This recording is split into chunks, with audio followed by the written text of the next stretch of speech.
uyofela abantu esiphambanweni uzobethelelwa enyameni, umphefumulo ungenapi? Yingoba umphefumulo unxibe inyama namathambo. Kuzobethelwa inyama namathambo. Lithi iBhayibheli walinyazwa enyameni, ephiliswa emphefumulweni. Akulungi emphefumulweni uma ungakhange kudilwe nenyama. Hallelujah. Uthi uJesu umphefumulo wami ubhlungu kakhulu kuze kube seku. Lithi iBhayibheli lokwebuya afika abazalwane bakhe behona ubuthongo belele, abashihamba ayothandaza abuye naye into engiyithanda. Lithi iBhayibheli okwesithathu wathi ethandaza uNkulunkulu lokwemhlisela isitsha. I used to say esasitsha it was a World Cup. Phakathi kwindebe yomhlaba uJesu esitsheni wabona izono zonke zelizwe ziphakathi. Singazibala ngamagama azo zininzi kakhulu esiziqede. Wabona zonke izono zabantu ziphakathi endebeni, wabona isiphambano azobethelwa kuso, wabona izono zabantu ziphakathi endebeni, wabona uJudasi angawuthululi umphefumulo wakhe osengene ngisathana emphefumulweni wakhe ukuba uJesu amthengise. Wambona naye phakathi endebeni, wabona uPetra bazomphika, bamphikwa yini bemphika, bamphikiswa ukuthi emphefumulweni wabo kukhona izinto ezingadilithwanga. Hallelujah. Now uJesu mayibona le ndebe uthi, Father, take this cup of suffering from me. Abese sithi, but let your will be done. Lesitsha angifuni ukufa ngezinto endizibone endebeni, sisuse nami inyama yezwela. Inyama ibuthakathaka kodwa umoya unentumekelelo, mara emphefumulweni umphefumulo wami uheavy. Hallelujah. Bethi iBhayibheli kwehla ingelo sezulwini yazomqinisa. Angazi ukuthi ayimqinisa ithini kodwa ngiyazicabangela okwami nje ukuthi ngenkathi imqinisa yisithi susa inqaba lesi sitsha osibona isinezinto ezilodiwe phakathi. Ngoba lento ezilodiwe phakathi zizinto ezilodwe kubantu ozobafela. Uma uzobafela ngempela thatha isitsha kube lula kubo, bashiyeke be-empty bengenalutho. Amen. Number 2, ingelosi yamkhumbuza uJesu ukuthi lalela, ezulwini alikho igazi. Kodwa bekufuneka wena uyongena ezulwini, uyongena kwelesithathu lamazulu, ungasaphethe igazi lenkukhu negazi lembuzi negazi lenkomo njengabapristi bonke, ngoba wena ungumpristi omkhulu ngokokuma kukaMelkizedeki, inkosi yaseSalema, inkosi engenayise engenanina, engenasiqalo sazinsuku nasiphelo sazo. Kufanele ukuthi uyongena ezulwini ungene ungasaphethe igazi lenyiti, ungene uphethe elile lakho igazi. Uma uJesu ezwa leqiniso ukuthi igazi lami lidingeka kanje ezulwini, ukuthi igazi lakho libaluleke ngokuthi alizusindisa izoni emhlabeni, kodwa igazi lakho lizorenovate nezulu, ngoba uSathana ungena ezulwini now and again enimangalela khona. Izulu kahle kahle selingcolile ngenxa yokungena kukaSathana ngene ephuma, kudingeka igazi lakho uyorenovate izulu. Uthe uJesu ezwa leqiniso ukuthi igazi elizophuma emzimbeni wami endilibona embonweni endebeni alizusindisa izoni ezonweni zazokuphela, kanti nasekhaya lilindiwe ukuba ndiyongena ngalo. uJesu washintsha umthandazo wathi, uma baba ungena ususa lesitsha kimi ngingathanda ngisiphuze. Ngizophuza isiphambano, ngizosela izibhikili, ngizosela isando, ngizosela amachizolo, ngizosela ukukhatywa, ngizosela ukuhluthulwa kwesilevu sami, ngizosela ukushaywa emzimbeni. Hallelujah. Alright. Ake siphoza kancane sobuya kuyo. Angikhohlile. Bengiya kulento yokuthi uma ulwa izimpi, uma ngixabana nobishophi la enyameni, impi yami yokuxabana naye enyameni ayiqalanga la enyameni esitrato esihlala kuso, kodwa iqale emoyeni. Now nina ningakholwa nithathelana isibhamu namazembe nifuna ukuxabelana enyameni. uPaul uthi nina njengoba nilapha emhlabeni ninezinye iziqu zenu ezile phezulu. Nisekhona. Uma uSathane efuna ukukuhlasela akaqali ngalomzimba uhamba ayohlasela lesa siqu sakho esisemoyeni. Uma kuhluleke lesa siqu usuyokwehluleka nasenyameni. Ubuyandiphikisa kwathi ukukhombe esinye iscripture. Funda incwadi yeJudges chapter 5 verse 20. Ukukhona before sivuthe ngicela nje ukubonisa itip yezinto ukuthi isitha kuliwa naso kanjani. Hallelujah. Judges chapter 5 verse 20.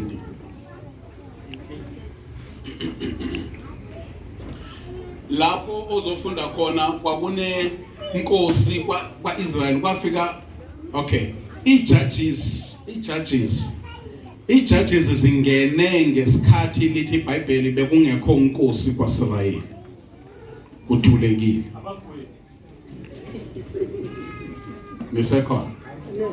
Now umuntu oqala wangena wabanga umgwebi wabalijaji ijaji lokujaja akalo jaji lekaIsrael lijaji lamaFilisti ujaja amaFilisti ejajela uIsrael uDebra uDeborah umuntu wesifazana oqala owabalwa kumajaji.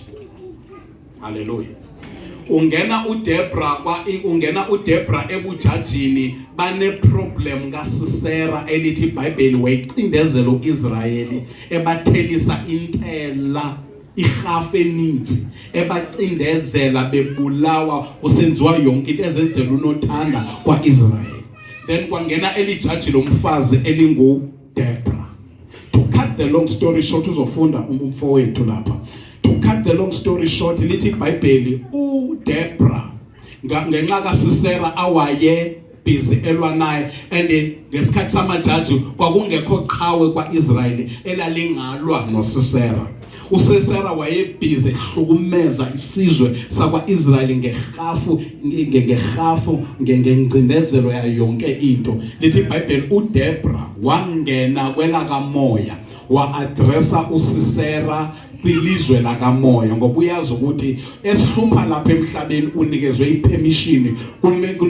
ipermission lo uSisera ophezulu. Now if ungifuna ukunqoba lo uSisera mandilwe nalo Sisera ophezulu. Lithi iBhayibheli lapha esifunda khona ke wa-addressa lo mcimbi ngokuthi ekuthandazeni kwakhe kuthiwa wa-addressa inkanyezi. Mayekhuluma ngenkanyezi ukhuluma nge-angels ngezithunywa zezulu. Uba bekunesikhathi eside bengiyokuchazela ingelosi zibizwa ngamagama amathathu zibizwa ngezitars itsho zibizwa ngenkanyezi zibizwa ngamadodana kaNkuluNkulu zibizwe ngezibane. Hallelujah. Malithi iBhayibheli lo ophethe isibane esandleni sakhe ophethe izibane ezisixhenxe zingelosi ezo ezimele amabandla asixhenxe. Hallelujah.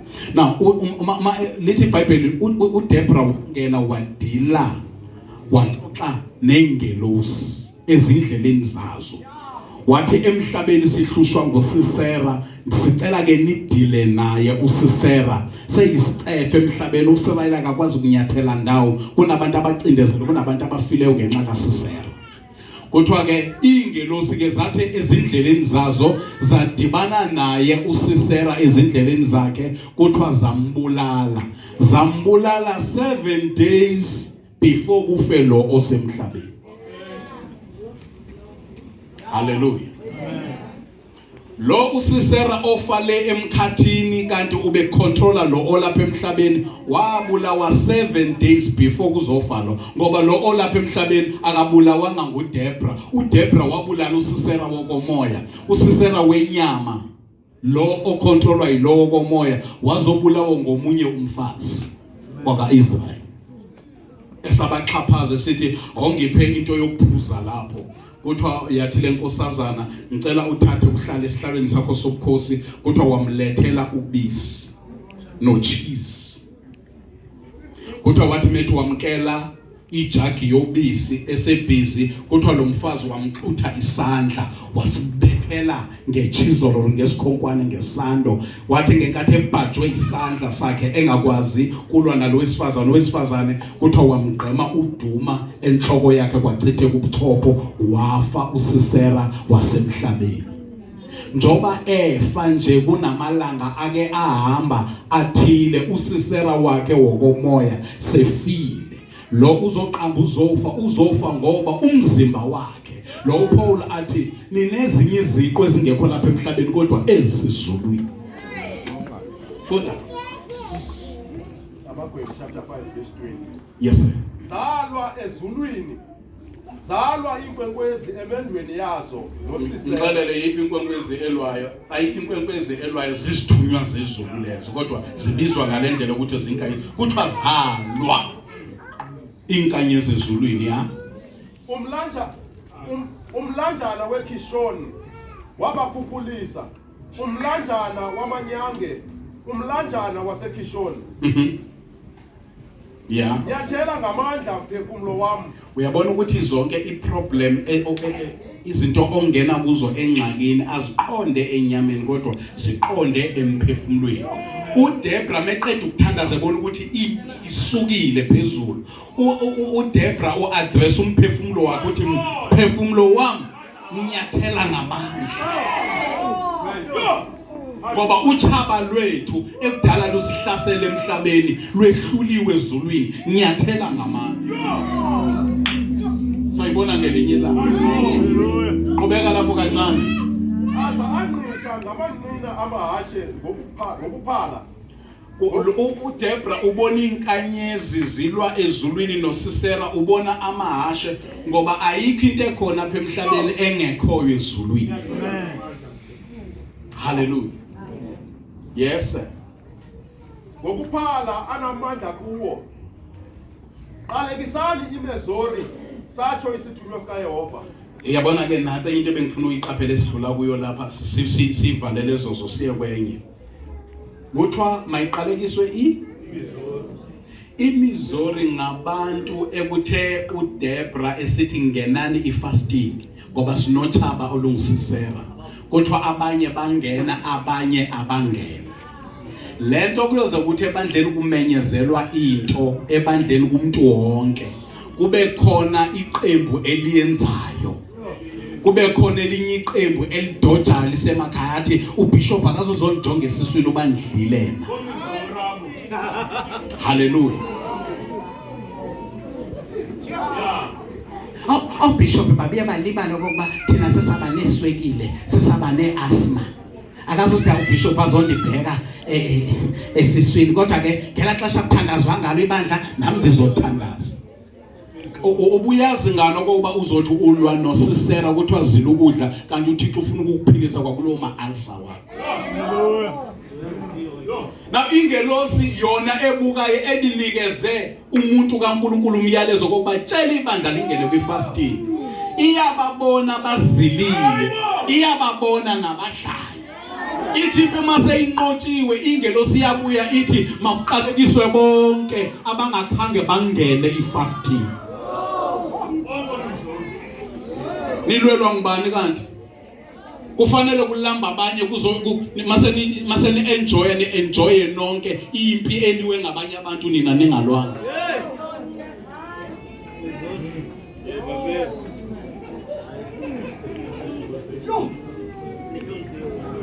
Hallelujah.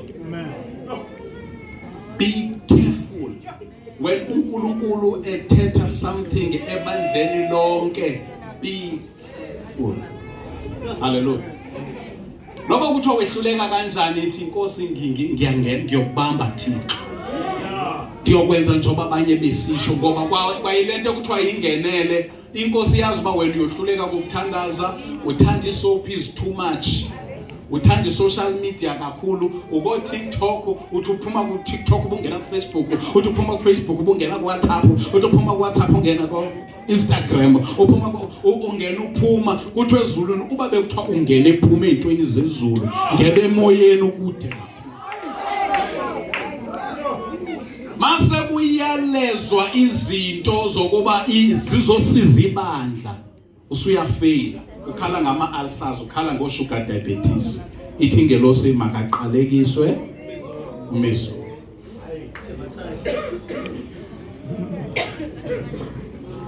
ngoba yena uyado kuko konke ke uyabona uNkulunkulu ekhuluma ngokweshumi kube khona abantu abathi ndikuvile Thixo kodwa ke ndiyoestablisha ngoDisemba ndisofuna ibonus ndiyoestablisha ngoDisemba ayisebenzi indaba kaDisemba uNkulunkulu ukhuluma nawe manje ufuna ukukuhlangula kwezezimali before ungene enzulu ematyaleni nasemalini ezizalayo uThixo uzohlangula wena athi uThixo buyele enkonzweni yakho yokweshumi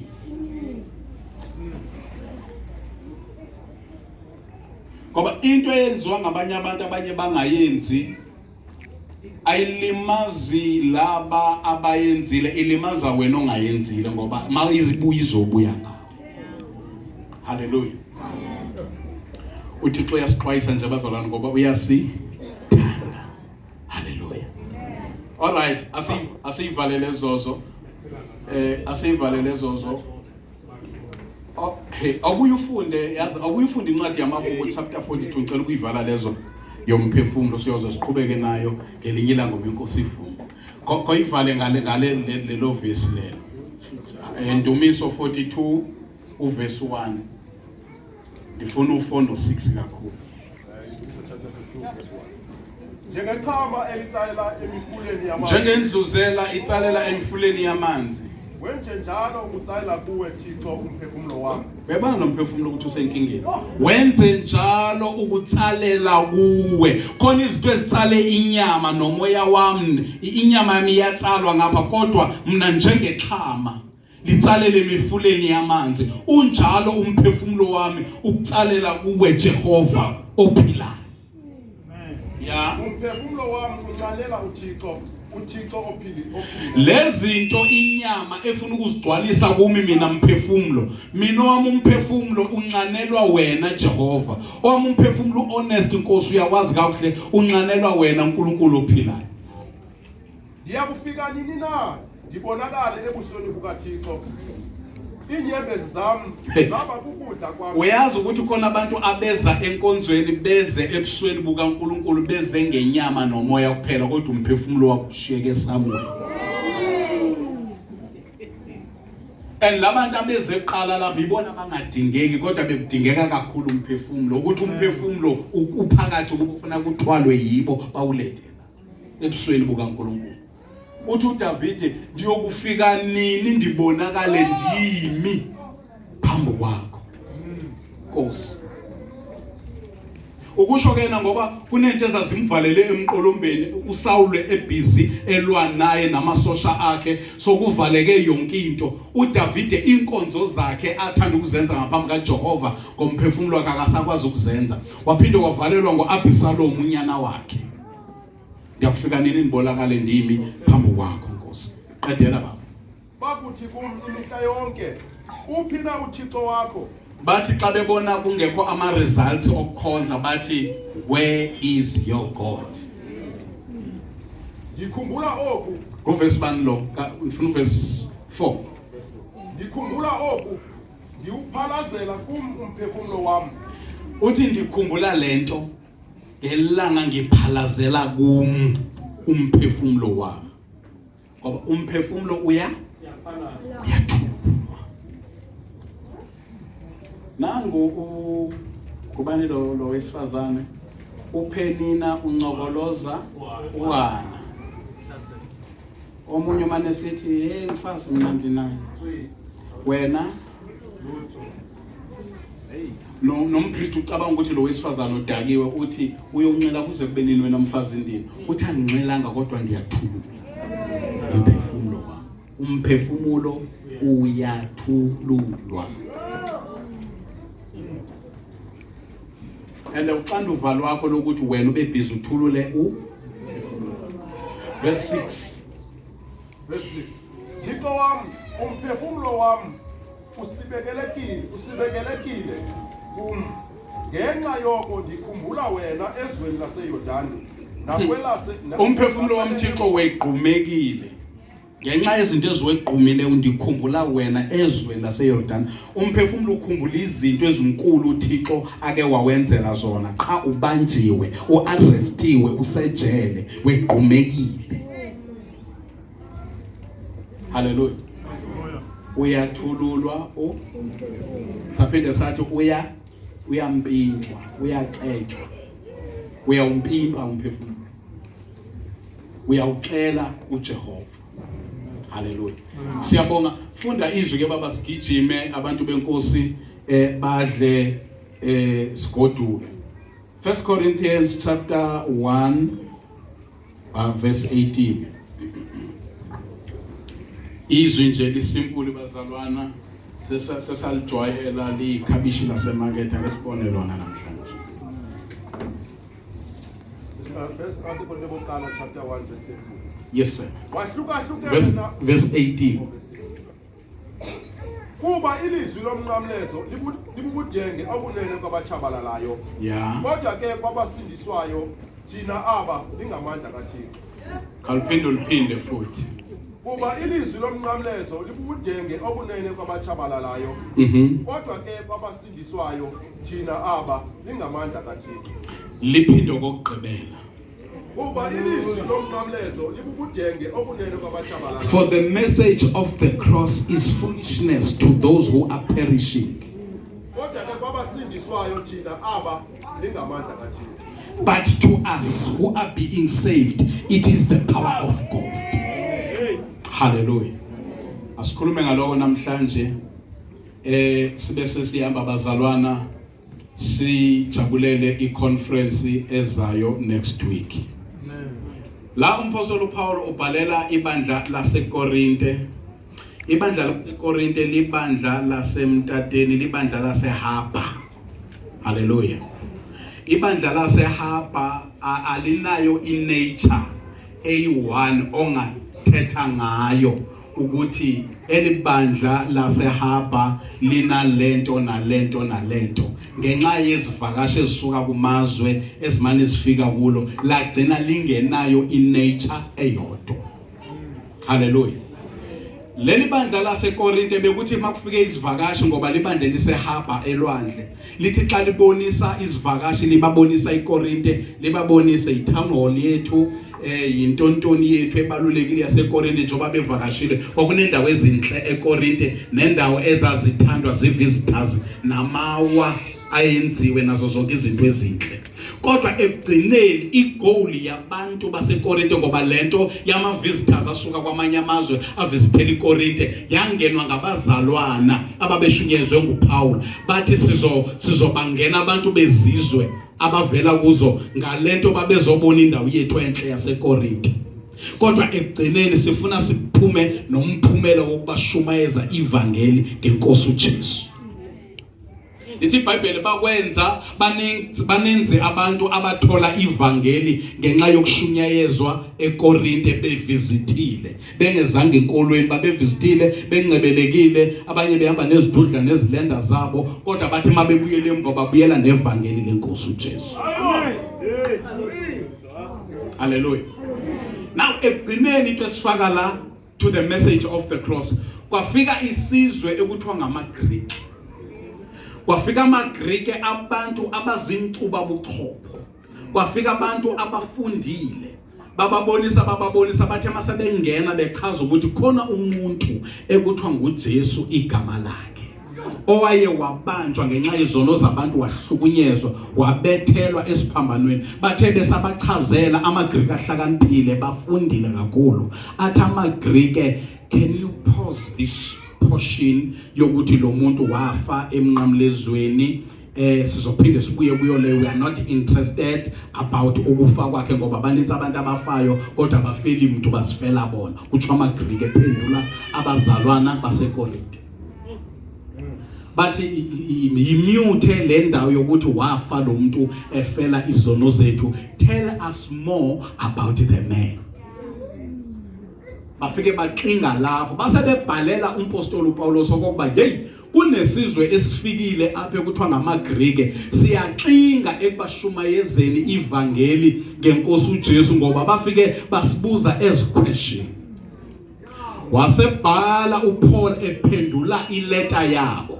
Uma ebhala uPaul uthi, for the message of the cross is foolishness to those who are perishing, but to us who are being saved it is the power of God. For it is written, I will destroy the wisdom of the wise and set apart the understanding of the scholars. Bathela baseKorinte uma bezwa le ndaba ekhulunywa ngokuthi uNkulunkulu wakho uPaul uthi, I will destroy the wisdom of the wise and set apart the understanding of the scholars. Hallelujah. Bathi ayasibuyeleni ukuba amaGrike asekhona. Uma bebuyela kumaGrike bebachazela lithi iBhayibheli amaGrike abhideka ilesi statement sokugcina sika Paul. Uma edideka bathi bazama ukuza nokuhlakanipha kwabo bathi mbara lento yesiphambano enithetha ngayo, you are just talking about an ordinary wood. Bema kulonto wathi bathi abazalwane baseKorinte ababhalelwe ileta ngoPaul, noma kuyi ordinary wood but there's a God's power.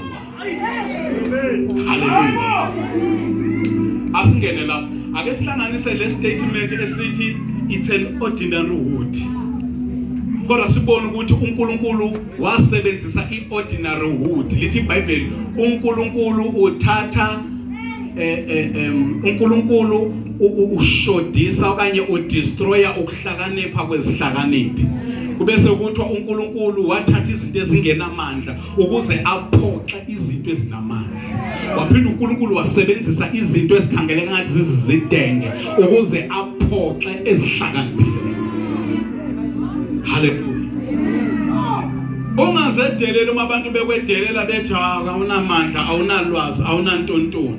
Ezilongu liqeshile ulwazi emphefumulweni. uNkulunkulu uzothatha into engenamandla ukuphoxe namandla. Thixo uzothatha into esisidenge ukuphoxa izinto ezilumkileyo. Asimbone phoxa esebenzisa an ordinary wood. Bakhala kwaIsrayeli, bakhala eGibhithe abakwaIsrayeli. Jehova sikhulule. Uma bekhala abakwaIsrayeli, uNkulunkulu wasiva isikhalo sabantu bakhe eGibhithe. Weva isikhalo eGibhithe wehla kuMoses, indoda enamalimi. Indlela ehla ngayo kule ndoda lithi iBhayibheli uNkulunkulu wafika ekuseni, wafike wagibela esihlahleni. Ngoba uNkulunkulu wethu ungumlilo oqothulayo, isihlahla savutha. uMoses akasinaka isihlahla wamane edlula apha emane uyojikisa izimvu ayozidlisa kwelinye idlelo ngapha aphinda abiyele kulesi spot sakhe, isihlahla siyaqhubeka siyavutha. Ayephinda ukujikisa izimvu azise emanzini oziphuzisa amanzi abiyele to the same spot, kuthiwa isihlahla siyavutha. Wathi uMoses, hayi man, ekseni ukufika kwami esihlahla besivutha aside siphele, what is happening? Wathi make ndityeke ndiyobona ukuba yini leshisa esihlahla side singapheli.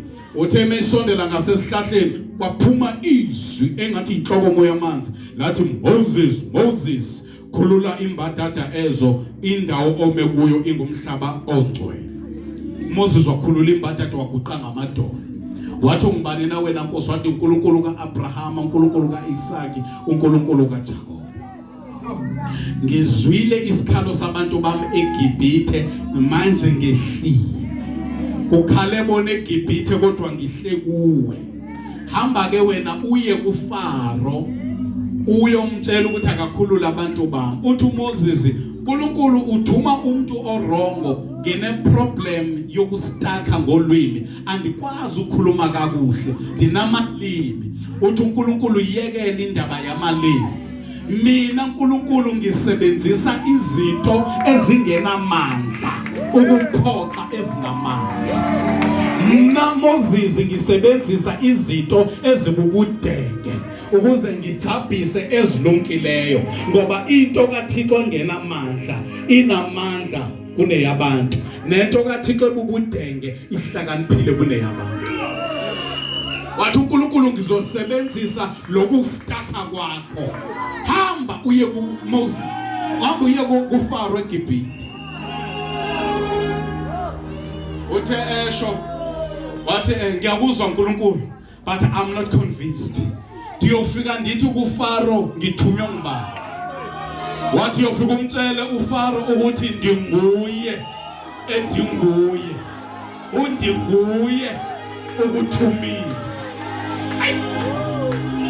Legama lika ndinguye endinguye ingathi akulokho, ingathi uNkulunkulu uyambhana xa isithi uyofike uthi undinguye undithumile. Ngamanye amagama andizukunika igama lami, kodwa igama lami lizovela ngesiganeko mawusawuphambi kukaFaro.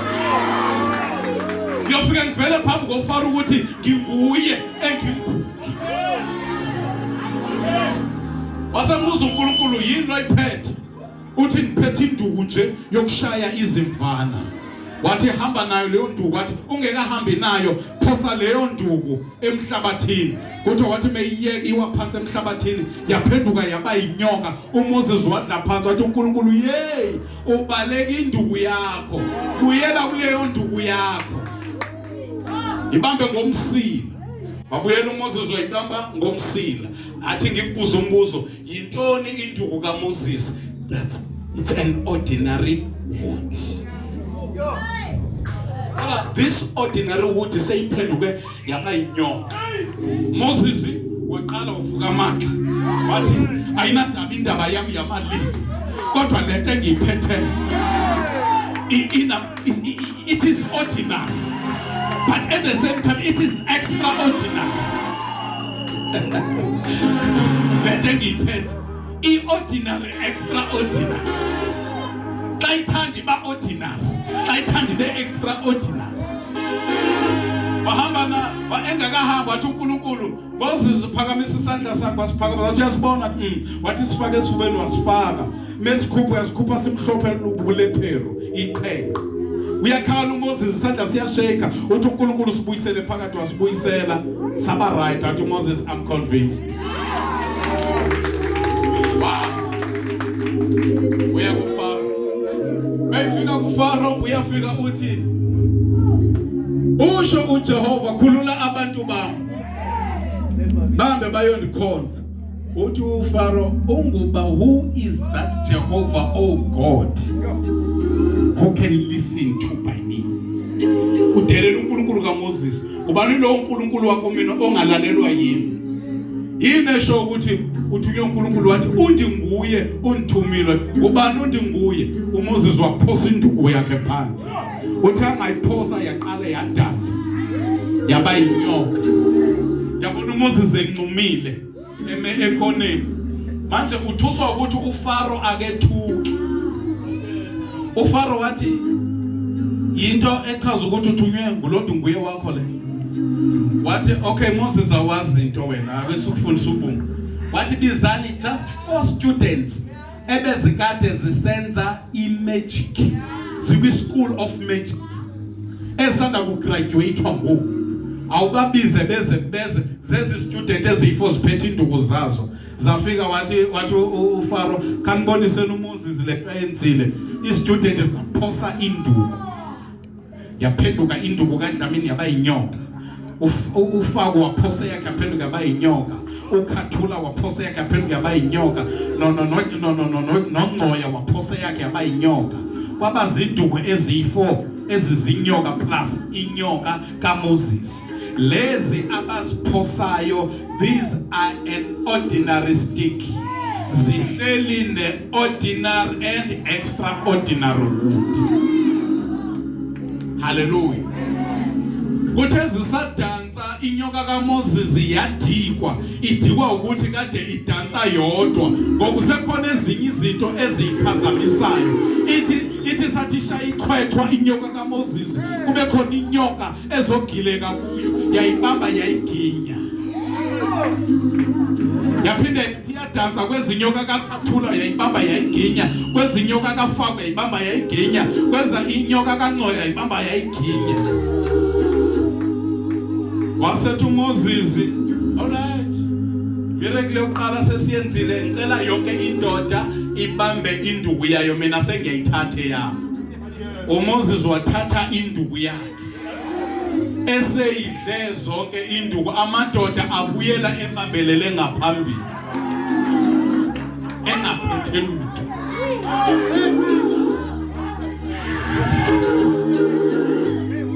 Hallelujah.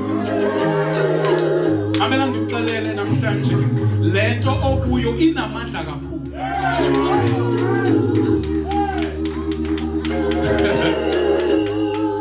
Athi ngitshela abafowethu ububuke wehluleka wahamba waya enyangeni exhweleni noma egqirheni uyothatha something, ngoba ubona lento ingathi iyehluleka, ibilinde ngoba masidanse zonke, izoveza amandla wayo sezidanse zonke. Sekube khona inkolo kaMbeshe, kwaba khona inkolo kaManqunde, kwaba khona kaPoltingi, kwaba khona kaToto, sidanse zonke. Hallelujah. Alright, induku zabo mhlambi nazo singaqanjwa igama uthi ngibale induku yakathi ngoAlpha, kodwa ekaMoses ngoba uthunywe ngoAlpha noOmega.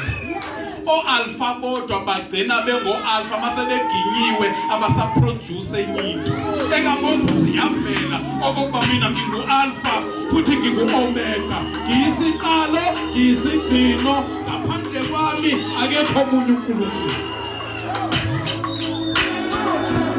Yini induku e-ordinary good? Izininzi ezi-ordinary ufuna ukufika kuleyo ugcine ufuna ukufika kuyo. Ngelinye ilanga uNkulunkulu uyahlola, ubona abantu bayamosha emhlabeni, bayona, abantu bagcwele ukona, baningi, i-influence yokona igcwele umhlaba wonke. Uma ungesiso isoni ngathi awukho style. Bonke umuntu uyisoni emhlabeni. Yena kwethu uba awoni uyongena wedwa kweluzulu lakho. Khathele ngonalo Yesu kakade akabuyi. Silile ziyetyeni koliwa. Lithi iBhayibheli ngenkathi bona ukona kwakhuphuka kwaze kwawufika ngaphambi kaNkulunkulu. Uma uNkulunkulu ehlola emhlabeni wabona indoda, umfunda incwadi yemizekeliso chapter 16 uverse 2 lithi iBhayibheli uma indlela zomuntu simthokozisa uJehova wenza ukuba ahlalisane kahle nentshaba zakhe. uJehova wathola indoda endlela zayo zithokozelwa uJehova, bonke abanye abantu bonile. uJehova wehlela kuleyo ndoda wathi Noah yakha umkhumbi ngemithi yegofere bese uhuqa ngaphakathi nangaphandle. Yintoni umuntu wegofere? It's an ordinary wood. Hallelujah. Ayisizofika sesizofika wena ungathi ngivumele nje ngichothe kanje, mase sifikile uzolila inyembezi nawe uliliswa yiordinary. Waqala uNoah washumayela, wozani sakhe kukhona imvulo enkulu ezalithi iBhayibheli umhlaba wonke kwakungakaze kube khona imvula. Bathi yena sisimangaliswa lento ayithetha ngoba imvula luthetha ngayo into engakaze yababikho, ngoba umhlaba kwakuphuma inkungu unyakamisa umhlaba. Moses wababiza lo uNoah, wozani sakhe, abantu abeza kwaphela 120 years. Ivoice yakhe, uyazi ukuthi uThixo kathethe into iphinda phinda, ivoice yakhe ngalomuntu amthumileyo iziqheleke apha ezindlebeni zakho kuze kube ngathi akabizwanga. Kanti lento lo muntu ayimemezelayo i-dangerous kuwe kakhulu, uba kude kwafika lapho uNkulunkulu evala khona. Waphela 120 years sekuthiwa igama lakhe nguwozani sakhe. Khangudibane le time uwozani sakhe. lithi iBhayibheli makuphela 120 years wathi uNkulunkulu no yima ukumemezela yakho umkhumbi ngemithi yegofa.